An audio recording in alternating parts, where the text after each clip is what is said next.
out, but our brains can store only 7 bits in its short-term memory. My brain, even less. Now, don't even try to compare your brain with a phone capacity, not even the one you had back in 2005.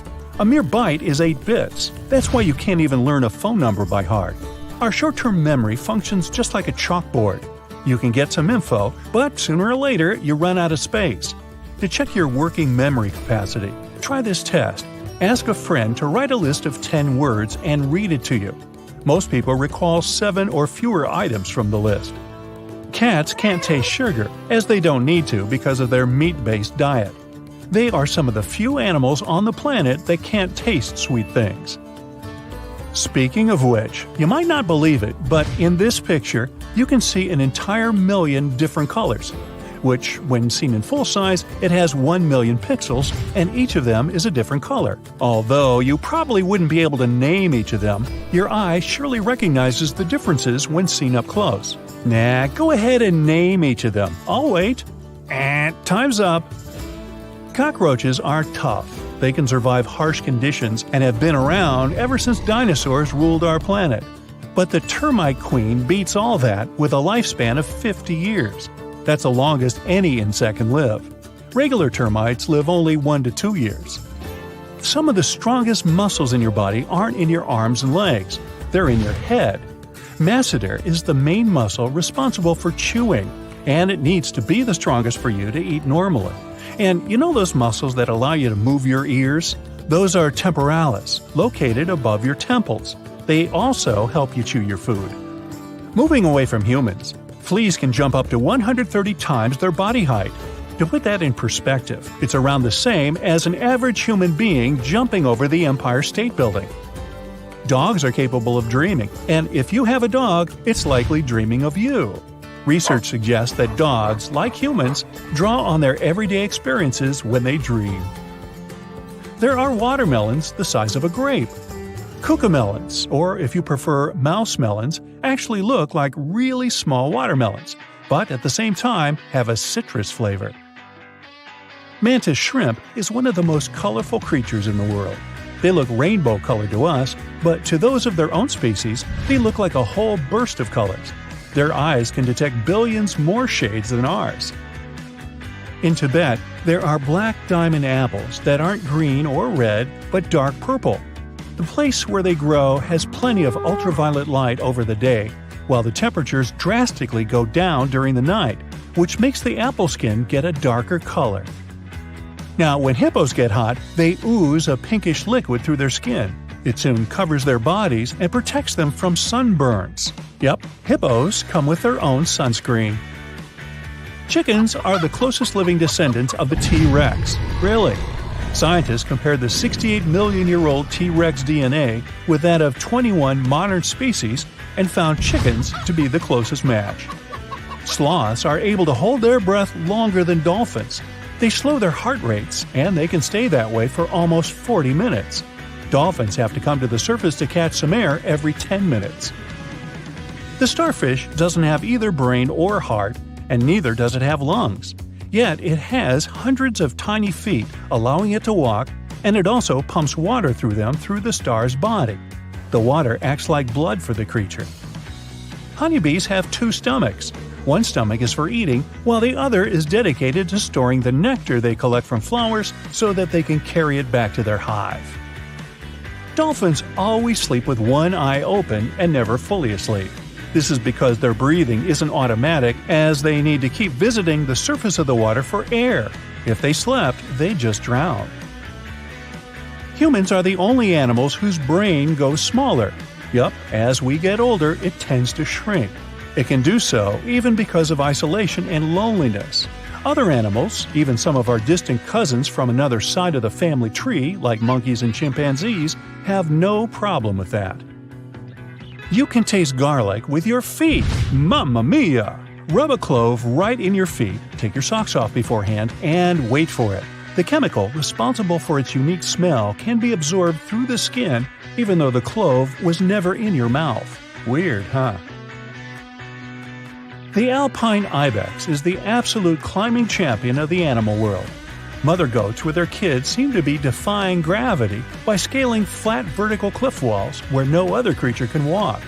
Male goats, on the other hand, prefer flatlands themselves. Our lifespan is programmed with our cells. They constantly renew and divide, but they have a sort of internal timer that stops at some point. Some cells also stop reproducing sooner than others. On average, cells cease dividing when we reach the age of 100. That means if we find a way to trick ourselves into turning off the timer, we could potentially live forever. Or as long as your money holds out. Reindeer's eyes change color depending on the season. In summer, when the days are longer and lighter, they're brown. But in winter, when it's darker and days are shorter, their eyes turn blue. The blue hue helps them to see in the dark and prevents pressure from building up within the eye. It's caused by the pupils being dilated for so long in the dark winter months. Roosters stop themselves from going deaf when they crow by tilting their heads back. This covers their ear canal and basically acts as a built-in earplug. Their crows produce around as much sound as running a chainsaw. Oy. The Earth's surface is not evenly shaped, which means mass is uneven too. That way, gravity is not the same in all spots on Earth.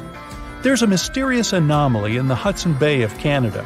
The gravity there is lower than in other regions surrounding this area, and scientists believe it's because of melted glaciers. During the last ice age, that region was covered in ice, which is now long gone and melted. But the planet hasn't completely recovered from the icy burden. Gravity over any area is proportional to its mass. The glacier left an imprint that pushed aside a part of the planet's mass, which is one of the reasons why the gravity is weaker in that area. The strongest earthquake we've ever had was in Chile, a magnitude 9.5. If an earthquake ever reached magnitude 12, it could split our planet in half. So let's not do that, please. When sharks need their morning joe, they go to a cafe too. Back in 2002, researchers found an area in the Pacific Ocean called the White Shark Cafe, where great white sharks come during the winter. They simply hang out, tell jokes, and laugh at stories about how many humans they've scared, and then go back to the coast to scare us a little bit more when the weather gets warmer. Octopuses have 3 hearts, 2 of which pump blood to the gills, and the third one rolls it to the other organs. Their blood is blue, by the way, and they also have as many as 9 brains. 1 is central, and 8 are, you guessed it, controlling their 8 limbs. Perhaps this is where the expression "thinking on your feet" comes from. Orcas are some of the most intelligent creatures on the planet. They hear each other's calls over dozens of miles and have unique calls for every single one of their pod. These calls are similar to human names in function. Well, that's all I have for now. Bye. It's normal for planets to be a bit tilted on the side. The Earth is tilted at a 23-degree angle. That's why we have seasons. It's summer when the part of the world where you are leans closer to the sun. It works the opposite way too. It's winter when you lean away from it. But Uranus is tilted more than normal. It lies as a 98-degree angle, which has a huge effect on its seasons. Each season on Uranus takes 21 years to play out. Something to think about the next time we complain that winter lasts forever. Now, here on Earth, we measure distances in minutes and hours, maybe even days. It takes 10 minutes to walk to your best friend's house, or 15 minutes to drive to your favorite cafe. But in space, it's different. It's vast, which means we measure how long it takes to get to a certain point in years, or in most cases, light years. So, if you want to walk to the moon one day, that would take you 9 years to span the 239,000 miles. Perhaps you'd like to take a ride to the nearby star, Proxima Centauri. Maybe if you kept the pedal to the metal at a constant speed of 70 miles per hour, you'd get there in about 356 billion hours, or around 40.5 million years. Trust me, after the first 20 million years, you'd be second-guessing yourself as to why go there in the first place. Now, Mars contains the biggest valley, Valles Marineris, we've discovered so far. It's a pretty impressive system of canyons, 2,500 miles long. That's 5 times longer than the Grand Canyon. Researchers first spotted it back in the 1970s. A bank of volcanoes located on the other side of the canyon ridge probably helped form this valley. We haven't discovered a planet completely made of diamonds yet, but on some planets, it actually rains diamonds. On Jupiter and Saturn, gas giants of our solar system, lightning storms turn abundant methane into soot, which we also know as carbon. The soot falls and transforms into graphite. Further graphite transforms into diamonds with a diameter of about 0.4 inches. Now, before you start figuring out how to book a diamond collecting field trip, know that these diamonds don't last. After they enter the planet's core, they melt. Ever notice how when you're stargazing 2 nights in a row in the same time, let's say 9 p.m., the stars stay in the same place, but the moon doesn't? Well, there are 2 reasons for that. First, it depends on what time you go stargazing. For instance, if you go outside at 8 p.m. and tomorrow you look for it at 11 p.m., you'll see the moon in 2 pretty different places. In this case, even the stars take different places in the sky since our planet is spinning.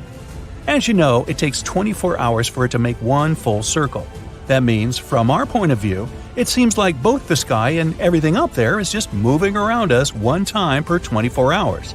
In the same way, the sun changes its position, rising and setting every day. So, if you went outside 2 nights in a row at the same hour, in most cases, you'll have to wait for an extra half hour or more until the moon gets back to the same position as the night before. The stars are pretty much standing still. It seems like they're moving, but that's because the Earth is spinning. But the moon is actually moving around our planet and goes through different phases. For example, a new moon is when it's completely dark in the sky. A full moon is when its day side is facing the Earth. It takes approximately a month for it to finish one circle around the Earth. Maybe you'd be luckier on a diamond collecting expedition on this next planet, 40 million light-years away from Earth. Scientists used to call it a super-Earth. Now, a super-Earth is generally a planet way bigger than ours. This planet, for example, is double the Earth's size. It's so close to its star that it makes a full circle around it in less than 18 hours, which means a year there is pretty short. Since it's so close to its star, its temperature goes up a whopping 4,900 degrees Fahrenheit. Because of the heat, in combination with the planet's density, scientists have the theory that its core is made of carbon in the form of graphite and diamonds. Over 10 years ago, astronomers discovered a huge water vapor cloud. It was 12 billion light-years from our home planet. That cloud is the biggest source of water we know of. It's also the oldest, dating back to when the universe was only 1.6 billion years old. Now it's 13.8 billion years old. Man, if only I had started a savings account 12 billion years ago. With compound interest, I'd have me quite a pile of cash by now, but I wasn't around then. Anyway, this cloud is so large it holds 140 trillion times the amount of water in all the oceans on our planet. This cloud kind of feeds a black hole. It may also contain enough gases, such as carbon monoxide, to encourage the black hole to grow 6 times bigger than it is at the moment. The average temperature of our planet is about 57 degrees Fahrenheit, and the highest temperature ever measured was 134 degrees. Sound too hot? Well, on Venus, it can go up to 900 degrees, which makes it the hottest planet in our solar system. It's not hot enough to melt steel, though. It would need to be higher by 2,500 degrees to get there.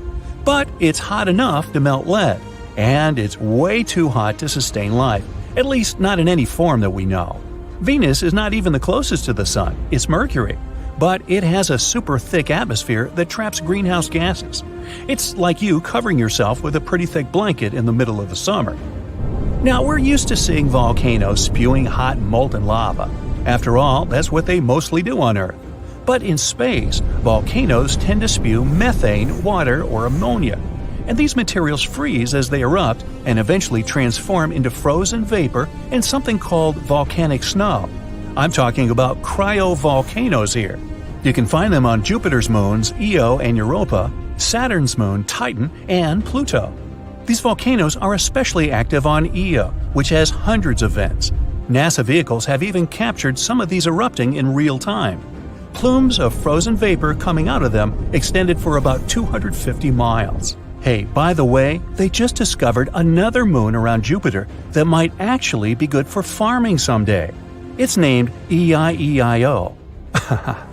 Now, what exactly happens to the light after it disappears inside of a black hole? Well, photon is a particle of light. The event horizon is the boundary of a black hole. When something, say a photon, crosses the line and enters those boundaries, it can't escape anymore. But it doesn't mean a black hole destroyed it. It pulls the photon in rapidly towards its center, where an enormous mass is packed into an infinitely small space. But we're not sure what happens to photons in such extreme conditions. It's still one of the biggest mysteries. Does a black hole destroy the light or not? Saturn has 82 moons we know about, 53 confirmed and 29 more that are still on the waiting list to be confirmed as actual moons before they get their official names. And one of the coolest moons might be a 914-mile-wide hunk of rock called Iapetus. It's dark on one side and bright on the other. Its lighter half is 20 times more reflective than the other one. As it turned out, the bright side is ice. The dark side is a bit more complicated. One theory says it's dark because of particles coming from another moon, the one named Phoebe. Another theory says it could be because of heat. Since the moon is rotating really slowly, its dark material is absorbing heat, which makes it even darker. Now, how big do you think a black hole can become? In theory, we can't find an upper limit to its mass. But astronomers believe the ultramassive black holes, or UMBHs, located in the cores of certain galaxies are mostly up to 10 billion solar masses big. Recently, they even discovered these UMBHs physically can't grow much more than this, because, in that case, they would start to disrupt the accretion disks that feed them. That way, they would kind of stuff the source of new material. Most people picture the universe as somewhere between aquamarine and pale turquoise. Even some researchers thought that was the case. They managed to determine the cosmic color by combining light from more than 200,000 galaxies within 2 billion light-years of our planet. But the real color is actually closer to beige. Researchers got it all wrong because there was a bug in the software. No, really? It converted the cosmic spectrum into the color our eyes would see if we were exposed to it.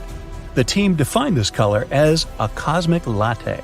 Ooh, make that a double-shot low-fat large to go, please. It looks like a prehistoric creature that came from the time of dinosaurs. This scary beast is called the basking shark. It can grow up to 39 feet. People have only reported 3 of them in the past 160 years. The last sighting was in 2015, and before that, about 80 years ago. These sharks sometimes rise to the surface to filter out small animals, such as shrimps and other small crustaceans, when they want to have a nice, tasty seafood dinner. But when there isn't enough grub at the surface, they go down to the depths of almost 3,300 feet, where they tend to stay for months, which is something researchers discovered using satellite tags. Tag, you're it! Now, basking sharks like to spend their time in more temperate waters, but they can migrate long distances. They live across the globe, but in warm tropical or subtropical areas, they won't go near the surface because they're not fans of high temperatures.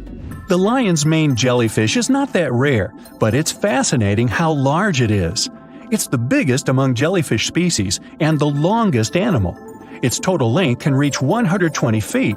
That's approximately 23 feet more than the longest blue whale scientists know about. The jellyfish has around 70 to 150 tentacles, and they all contain huge amounts of neurotoxins that can seriously harm you if you come in contact with the animal. But people don't usually come across this type of jellyfish because it rarely lives near the coast, preferring the open ocean. Generally, you can find the lion's mane jellyfish no deeper than 65 feet below the surface, where it dines on small fishes, zooplankton, and some other types of jellyfish. It uses its tentacles to catch its value meal. Hey, you want fries with that? The giant phantom jelly comes out of the darkness and depths of the ocean's midnight zone. Its sun-hat-shaped bell reaches over 3 feet across. This bell trails 4 ribbon-like mouth arms that can be up to 33 feet long. This quite rare creature uses its mouth arms to catch unfortunate animals swimming around and not knowing what's coming for them. Giant phantom jelly propels itself through the water with periodic pulses coming from its orange head. It glows faintly and mysteriously in the pitch-black depths. It lives across the globe in all the oceans except for the Arctic. I'm guessing it's too cold. Because of its odd shape, people often call the oarfish the dragonfish or sea serpent. It's about 26 feet long, which makes it the longest bony fish we know about, and lives at depths of 3,300 feet. Oarfish spend most of their time in the deep, dark parts of the open ocean in tropical and subtropical areas. They almost never come to the surface, unless, invited. It's a ribbon-shaped and shiny silver creature with a long red dorsal fin and red oar-like pelvic fins. Its body has no scales and is very thin. The fish can grow to a length of about 30 feet and weigh 660 pounds. Oarfish have really big eyes that help them see better in their dark, scary surroundings. The frilled shark is definitely one of the gnarliest-looking marine animals out there. If you saw it somewhere, you'd probably think you went back to the age of dinosaurs. Yup, the frilled shark is a prehistoric creature because its roots go back 80 million years. This living fossil can grow to be 7 feet long. It got its name from its frilly gills. Even though frilled sharks have the shark part in their name, they swim similar to an eel in a distinctly serpentine way. Its mouth is terrifying. Similar to the maw of the great white shark, it has 300 trident-shaped teeth lined in 25 rows. Hey, come a little closer, huh? Researchers discovered this creature in the 19th century, but people rarely see it, and no wonder. It usually lives at depths of between 390 and 4,200 feet. Most of the time, the frilled shark feeds on squid, swallowing them whole. Its long jaws allowed the frilled shark to gape extra wide and swallow animals half as long as its entire body. Goblin sharks are very rare. Researchers have spotted fewer than 50 of them in more than 120 years. But maybe that's for the best, since we're talking about a pretty scary fella with a narrow snout and sharp teeth. It's also capable of thrusting its entire jaw outward when it wants to catch something. Sounds familiar. As it's lurking through the dark depths of the ocean, a goblin shark sees a small squid that looks quite yummy. The dangerous animal inches toward the squid. When the poor creature notices the predator, it tries to dart away, but it's too late. The shark has already thrust its jaw the whole 3 inches out of its mouth. This jaw is connected to the flaps of skin the shark can unfold. This helps a lot because the goblin shark is a sluggish animal, so it's pretty hard for it to chase its food. After finishing its lunch, the goblin shark puts its jaw back in its mouth and swims away as if nothing's happened. Goblin sharks mostly live at the bottom of the ocean. Like many other shark species, they prefer swimming alone. Here's a silver-colored creature with very rough skin. That's the ocean sunfish, with a total length of almost 11 feet. Its other name is mola. The ocean sunfish is the heaviest of all bony fish out there. People sometimes call it a swimming head because of its bizarre appearance. These creatures have such a weird shape because they're born with a back fin that never actually grows. It just folds into itself as the animal matures and creates a rounded rudder. The sunfish is a bit clumsy. It moves with the help of its mighty fins that allow the animal to swim on its side. This marine inhabitant is a solitary creature. It mostly feeds on zooplankton and jellyfish. The spotted wobbegong is one of the world's rarest sharks. It grows to be more than 10 feet long. It may not look as terrifying as some of its shark relatives, but it's pretty good at catching unsuspecting animals swimming past, mostly during the night. The animal has a spiracle, which is why it can breathe while staying still at the bottom of the ocean. It's motionless most of the time, which is why you can barely notice it. Its flat body and large pelvic and pectoral fins blend in with the underwater terrain. That's why they're so good at hiding. This ability helps when these sharks want to protect themselves too. Wobbegong means carpet shark. They usually live close to the ocean floor in coral reefs, on sandy bottoms, and under piers. People have even spotted the shark in the water that is barely deep enough to cover its flattened body. Now, blobfish lack teeth and bones, so they can't actively hunt. Since they don't have much muscle mass, they can barely move around. Hey, I had a roommate like that once. They get their energy from animals they scoop up from the seafloor. They also know how to conserve this energy. That's how it usually goes with deep-sea creatures. They don't have as much food as those animals that swim closer to the surface. Instead, they have special body mechanisms that allow them to save energy for the times when they don't have much to eat. Pressure at the depths where the blobfish lives is 120 times as high as that at the surface. That's why the bizarre creature looks like a weird gelatinous mass only when you bring it up to the surface. The pressure here is not strong enough to keep its body together. Hey, breaking up is hard to do. The white margin stargazer could compete with the blobfish for the title of the ugliest animal in the sea, don't you think? Now, this animal has eyes on the top of its head, together with an upward-facing mouth which the creature uses to hide itself in the sand. That's where it spends most of its time, with only its eyes protruding from the sand.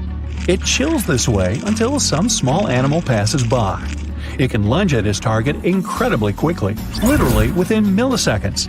This creates a vacuum in the water that pulls in a crab, fish, or some other small, unfortunate animal. Another tactic involves venom. This fish has a venomous spine in its shoulder blade that helps with catching other animals and defending itself against enemies. Even though it's not related to the electric eel, the white margin stargazer can generate an electric shock as powerful as 50 volts. Ow! Well, I think we all realize that something strange is going on with the oceans when those creepy creatures start popping up.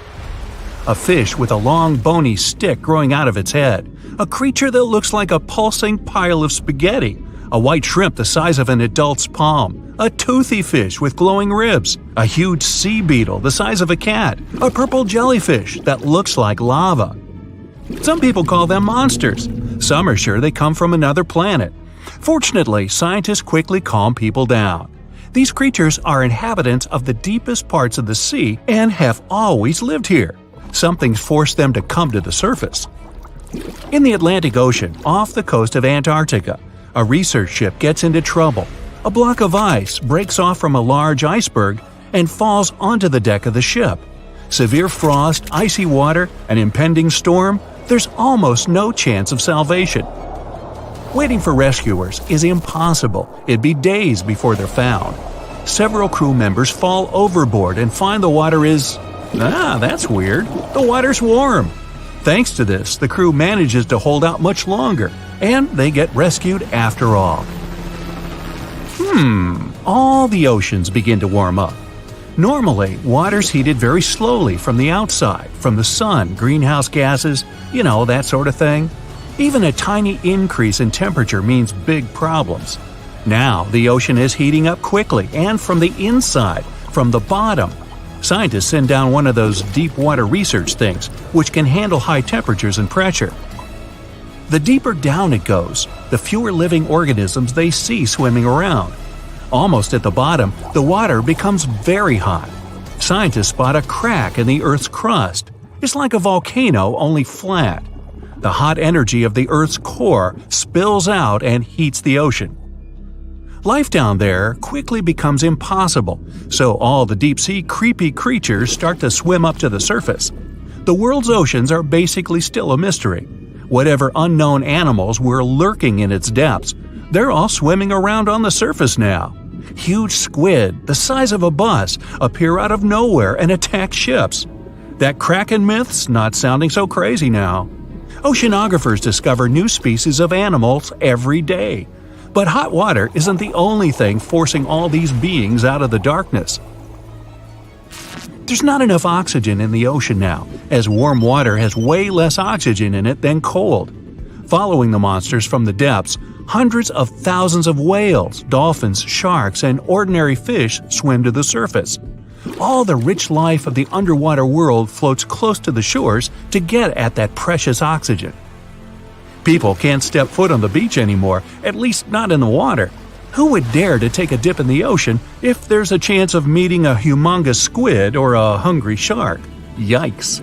Crabs and turtles come ashore. The struggle for food begins amongst all sea creatures. People don't exactly just sit by doing nothing. Fishing goes into overdrive. Of course, fishing like that can't last forever. Hot water quickly evaporates on the surface of the oceans. The massive amount of water vapor turns into huge rain clouds. The wind drives the clouds inland, and epic rains begin to fall on cities and towns everywhere. It's been raining all day. A powerful river of water is flowing down the street outside your apartment, taking cars, mailboxes, and trash along for the ride. You're a glass-half-full kind of person, so surfing time! The next day, the rain continues, and the next one too. The ground floor of every building is underwater. It's like a new sewer system. That means the streets aren't just filled with rainwater, it's way nastier than that. Luckily, the rain's finally ending. The water's slowly receding, but there's another disaster ahead. Thanks to all that hot air caused by the warmer oceans, tornadoes, typhoons, and hurricanes become a daily nightmare. Strong winds blow off roofs and ground all air traffic. Windows don't stand a chance. People are mostly hiding in their homes, hoping that everything will end soon. But this is just the beginning. The hurricanes calm down. You can step out onto a deserted, wrecked street and notice a large shadow. It's getting bigger and bigger. You turn around and see a giant wall of water. A huge tsunami is bearing down on you. You run back inside and head for what's left of the roof. The gigantic glaciers of Antarctica have been melting because of the hot ocean. Water levels are rising all over the world. Huge tsunamis are everywhere, flooding coastal cities in every continent. The landscape of the planet is changing. Millions of years ago, almost all the world's deserts were actually at the bottom of seas and oceans. Now, it's happening again. Tsunamis are replaced again by new rains and hurricanes. Humanity begins to accept that life on Earth will never be the same. The biggest human migration in history is already underway. Flooded megacities are empty. Being able to swim becomes essential for survival. You and other people manage to survive on small bits of land, far enough from the water that hurricanes and tsunamis aren't that bad. Some settle in the mountains, which now just look like small islands surrounded by lifeless water. Life is slowly getting better. You get used to the endless downpours and frequent moves. But there's a new problem. More than half of the oxygen on the planet comes from seaweed and phytoplankton. These organisms use the sun's rays to convert carbon dioxide into oxygen. Now, because of the hot water, they're all gone. Most of the forests and fields are flooded. The Earth's atmosphere is losing its enormous reserves of oxygen. It's getting hard for people to breathe. Oxygen is really crucial for your mind to work properly, not just your body. You move more slowly. You can't make smart decisions. You forget where you're going and why. Makes it kind of hard to solve all your huge problems. But the Earth is awesome at adapting. Pretty soon, the planet's ecosystem starts to get back in balance. The water in the oceans is still hot, but not everywhere.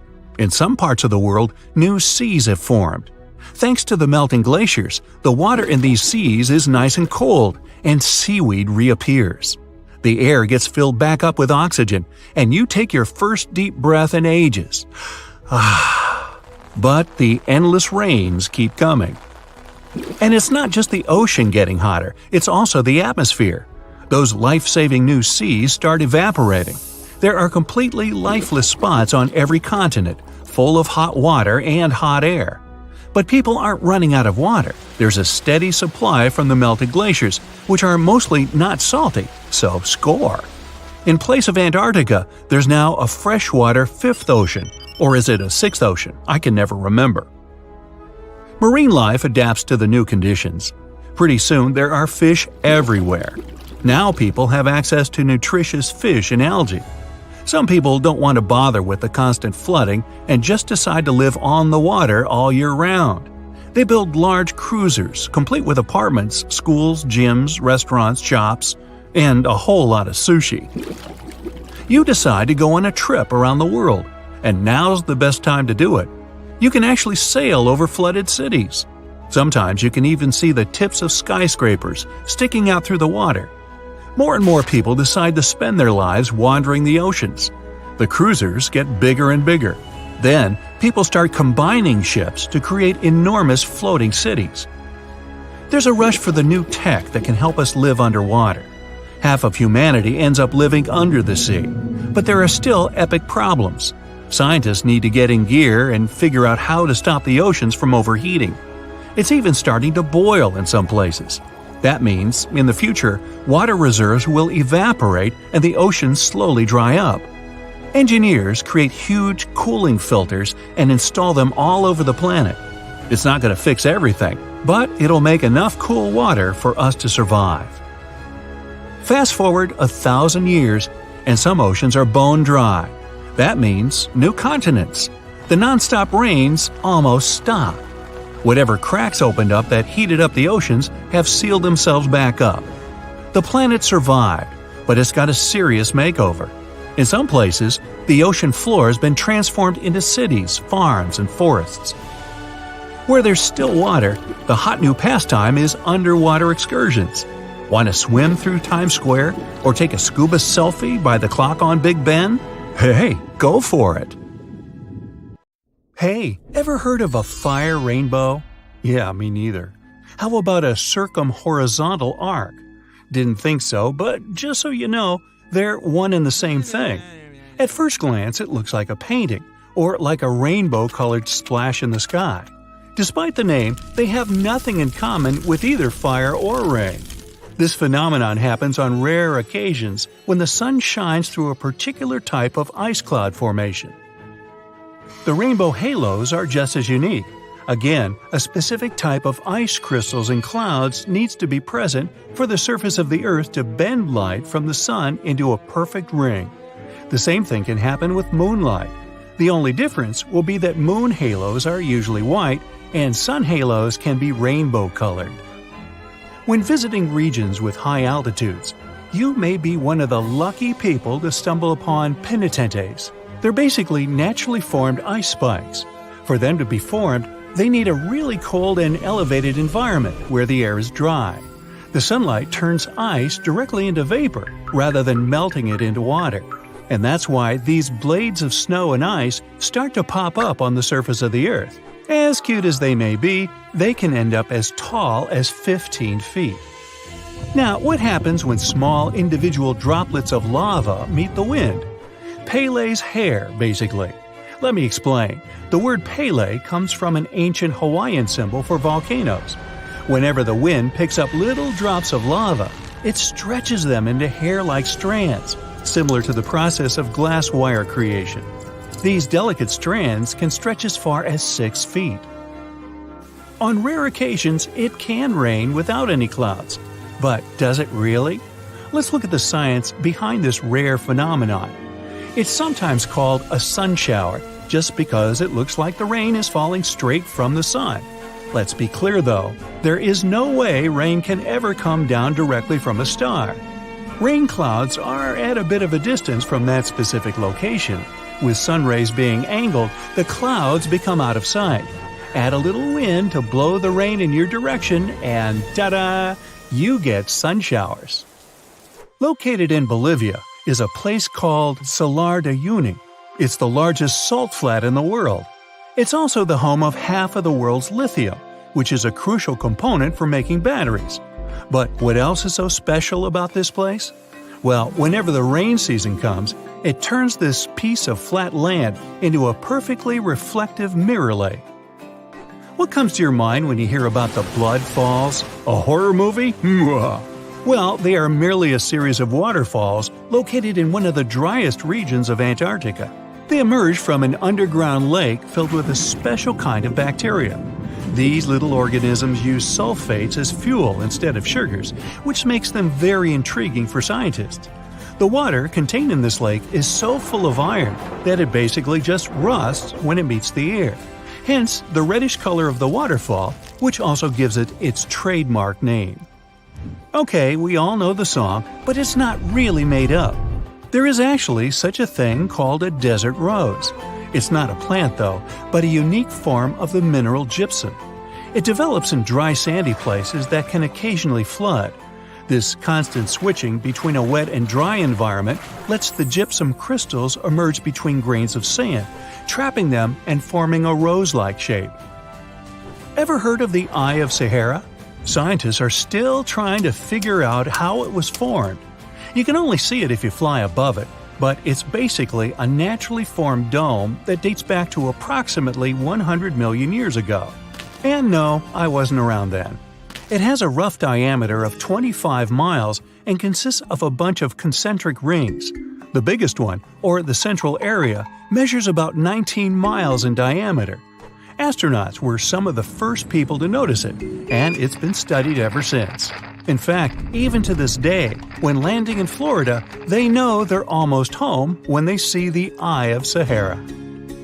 One of the most beautifully colored trees in the world is located in the Philippines and Indonesia. It's called the rainbow eucalyptus. It got its name because of its bark that switches colors and peels away as the tree ages. The bright green bark is the youngest, as it contains a substance called chlorophyll, usually found in leaves. It then switches to purple and then to the color red. And finally, it turns brown as it grows and loses the chlorophyll. Now, don't be tricked into thinking that's a whole forest. It's one single tree. And no, it's not some sort of optical illusion either. Let me explain. Underneath that soil, there is a complex network of roots that connects around 47,000 tree-like shapes you see above the ground. It's called the quaking aspen. Some of these trees are among the oldest and largest organisms in the world. Now, here's a good destination for all travelers, or maybe not so good after all. The most lightning-stricken area in the world, according to recent data released by NASA, is Lake Maracaibo in Venezuela. Out of all the days in a year, 300 of them feature thunderstorms in this location. What makes this area so unique, though, that storms happen so often? Well, it's because where cool mountain air meets the warm, moist breeze and generates electricity over the lake. The Eternal Flame Falls are located in upstate New York, near the Canadian border. In this region, there is a tiny waterfall with a big secret, a spark about 8 inches tall. Turns out there's a natural gas seep that provides fuel to the flame behind the waterfall. The waterfall provides enough coverage so that it stays lit pretty much every time. Hikers do enjoy to relight it if they see that it's been blown out. This phenomenon is actually quite common, but this one gained more popularity because it is younger than most. And it looks very good in pictures, let's be honest. I've heard of yellow sand, white sand, and even black sand here or there. But I've never heard of green beaches until now. Papacolia, also known as Green Sand Beach, is located in Hawaii and is one of the few beaches in the world that features green sand. The unique coloring comes from olivine rock that was formed when a nearby volcano erupted. Actually, in Hawaii, all the volcanoes are nearby.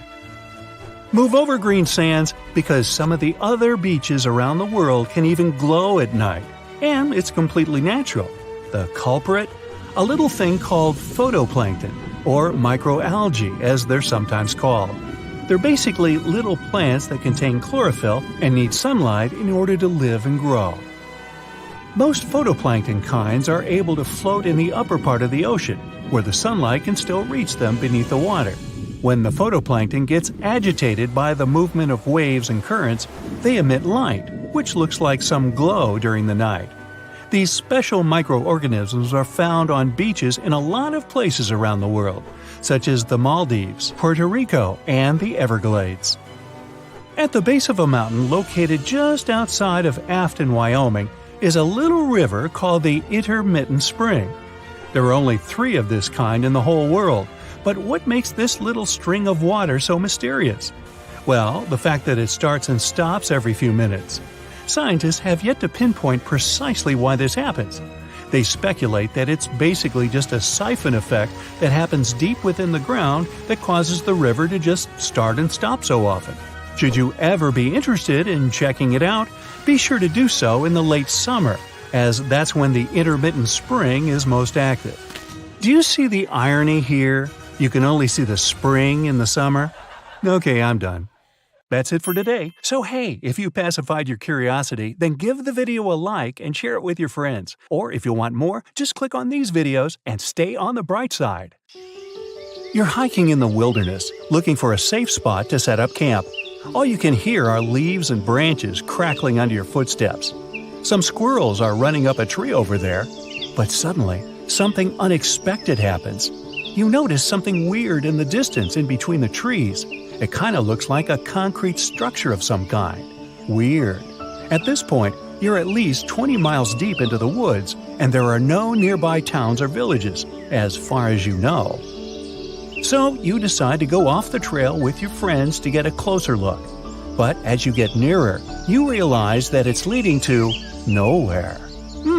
What's it doing here, in the middle of literally nowhere? And it doesn't even lead to anything. You put on your Sherlock Holmes cap and investigate. So, maybe there used to be an old house or mansion here that collapsed over the years, and the only thing left is a staircase?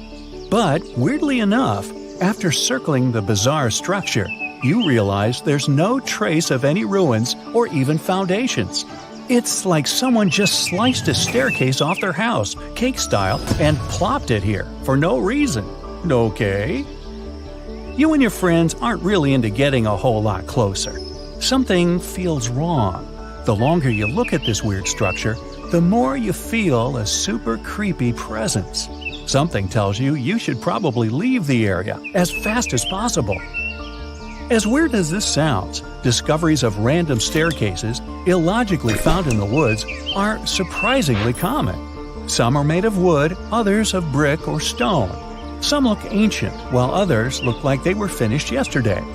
The one thing they all have in common, they all lead to absolutely nowhere, and they're all found in super mysterious locations.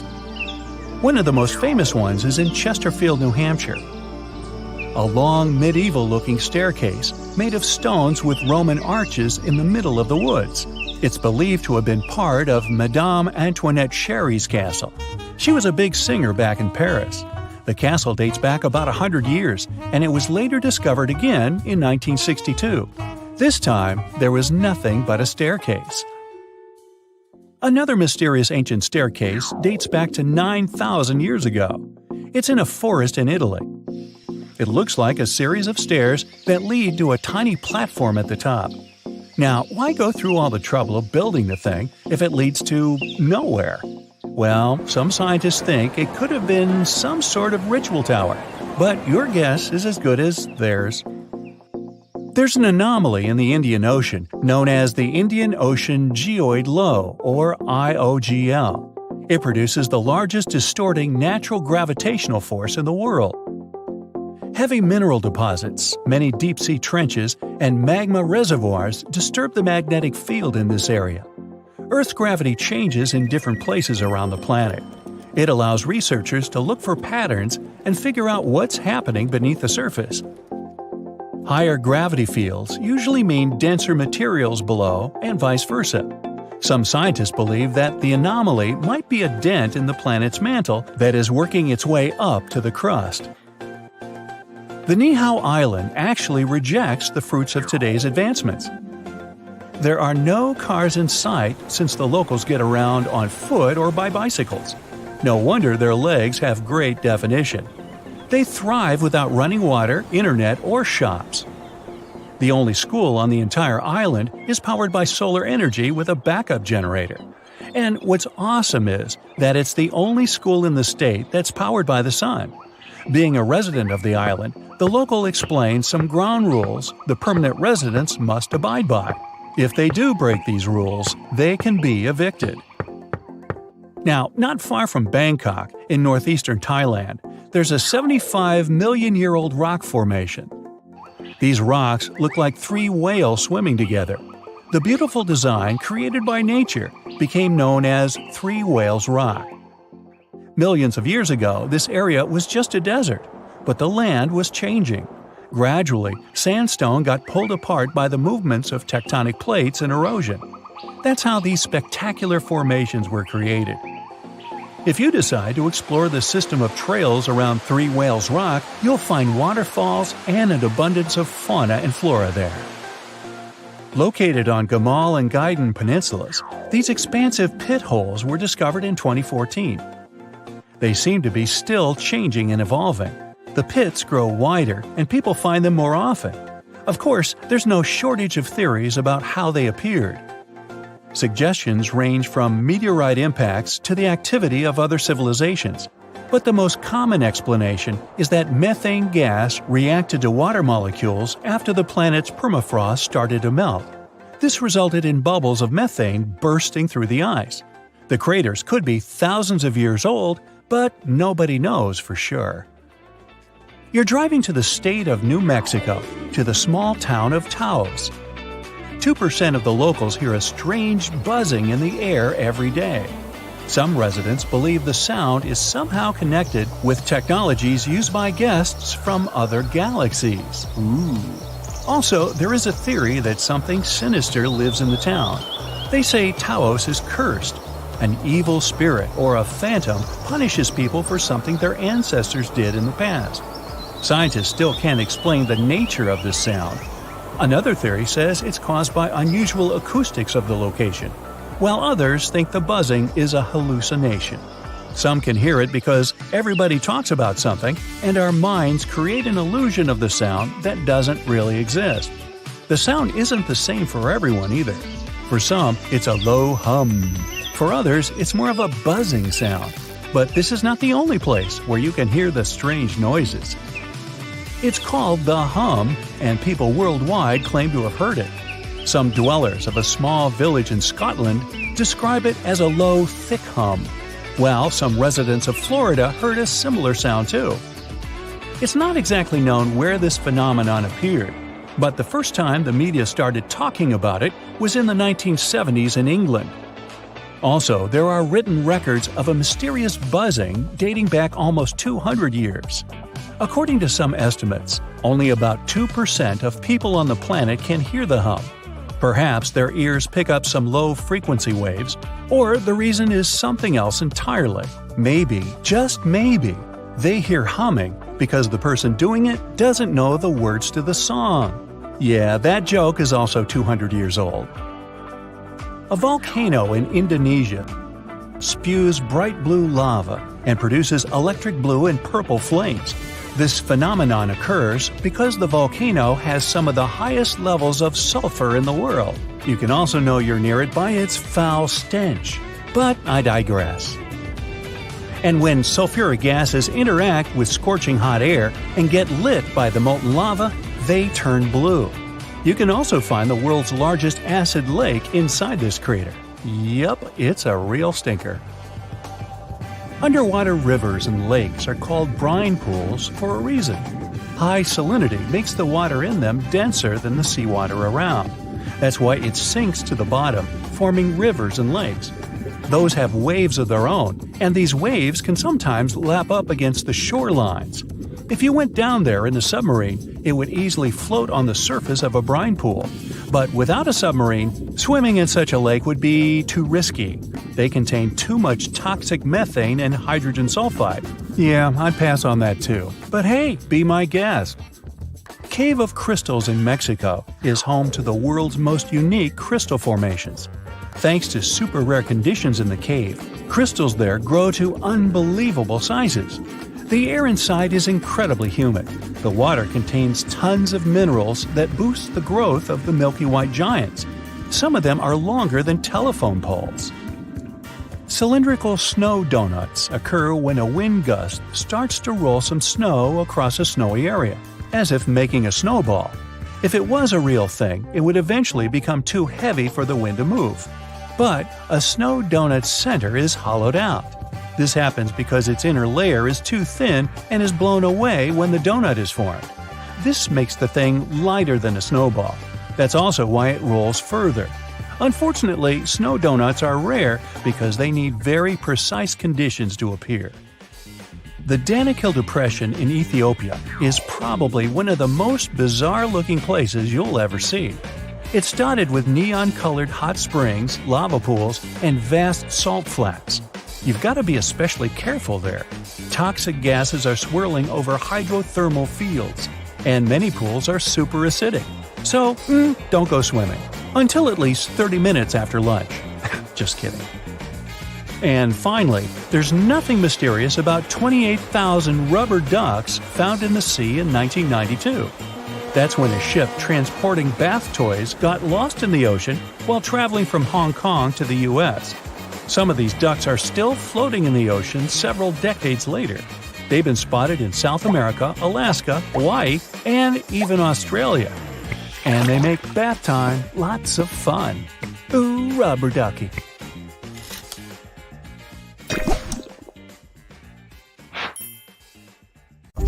You feel some rumbling from below. No, it's not your tummy. It's low and ominous. You look up and see strange lights hanging above the ground. They look like shimmering balls of light hovering high up in the sky. Your throat goes dry and you gulp. That's what they call the earthquake lights. This phenomenon is poorly understood, but witnesses say they've seen it in different shapes and sizes. It could be in the form of light balls, sheet lightning, streamers, and a steady glow in the sky. Soon after, a strong earthquake follows. Scientists can't explain why those lights appear, and they don't always do either. Some believe that's a reaction of underground gases released into the atmosphere. Sure enough, an earthquake begins. But lucky you, it's not as strong as you expected. The ground is shaking, but you even manage to keep your balance. It stops as abruptly as it began, and you walk home. On the way home, you see a flash and hear a whip crack. Lightning has struck a lone tree near where you just stood. It's caught on fire, and there's a column of flames rising to the sky. Still no rain, and the pillar becomes taller and taller. Have you heard of such a thing as a fire tornado? These phenomena occur when the wind is caught in a circle close to the ground because of the difference in air pressure. Such mini tornadoes are usually easy to notice. Small rubble, dust, sand, and leaves rise into the air and start flying in rapid circles. But then, if there's a source of fire nearby, the funnel can catch it and blow it stronger, like bellows. The flames go round and round, reaching ever higher and eventually creating a swirling, blazing tower. Luckily, fire tornadoes are short-lived and don't normally cause much damage.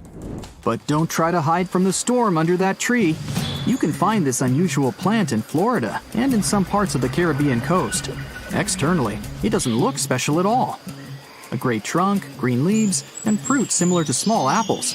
What you must remember is never to pluck these apples and never stand next to the tree, especially if it's raining. This is the manchineel tree, which is considered the most dangerous in the world. Its trunk, bark, branches, and fruit contain poisonous juice. One drop of this corrosive acidic liquid can harm your skin a lot. The tree can secrete this juice, and if you accidentally touch it, you risk burning your hand. When it rains, water droplets fall on the tree and mix with the poison. Water can also bounce off the bark and get on your skin. That's why you shouldn't stand nearby either. There are almost no other shrubs or mushrooms growing around. Animals avoid these trees, and people don't chop them and don't pluck the fruit. You can't make a bonfire from their branches. Burning wood emits poisonous smoke that can damage your eyes. Locals know this tree well, but tourists and travelers might accidentally get harmed. That's why most manchineel trees are marked with paint or have a warning sign. In western Venezuela, locals living close to the Catatumbo River aren't afraid of lightning because they see it almost every single night. It starts at around 7 o'clock and doesn't stop until dawn. The everlasting Catatumbo lightning did once stop for a few months, from January to March 2010. It was probably due to drought, or maybe the charge ran out. In 1991, a scientist suggested that the phenomenon happens because of cold and warm air currents meeting in the area. Another theory is that the lightning could be due to the presence of uranium in the bedrock. Not all lightning happens inside clouds. There's a rare phenomenon called a dirty thunderstorm. The lightning happens above a volcano. The most famous is in Japan. It erupts almost every day and spits black clouds high into the air. So it's super scary volcano clouds plus lightning. Whoa! Regular lightning happens during a storm when ice crystals bump into each other. In a dirty thunderstorm, bits of volcanic ash collide, create friction, and spark up the sky. In the hottest and one of the driest places on Earth, Africa's Danakil Desert, temperatures often rise above 120 degrees Fahrenheit. The out-of-this-world landscape has many active volcanoes and geysers that spit out toxic gases like chlorine and sulfur. The vibrantly green, electric blue, and yellow waters are all rain and seawater warmed up by magma. One wrong step here, and you'd be gone for good. This happened in June 2009. People in certain areas in Japan left their homes after a heavy downpour, only to find fish, frogs, and tadpoles everywhere. Fields, roads, lawns, and rooftops were littered with these aquatic creatures. One man was shocked to see 13 carp on and around his truck. Apparently, he stopped to count them. No one knows for sure where the bizarre rain came from, but the most popular theory claims that a powerful water spout picked up all these creatures. Then it carried them through the upper atmosphere and dropped the animals on the unsuspecting people below. And now, welcome to Abraham Lake in Canada. It's completely frozen. You step onto the transparent ice and look down at what lies beneath. No fish, just some mysterious frozen bubbles. They look like small clouds frozen in ice, or jellyfish who forgot to pack a winter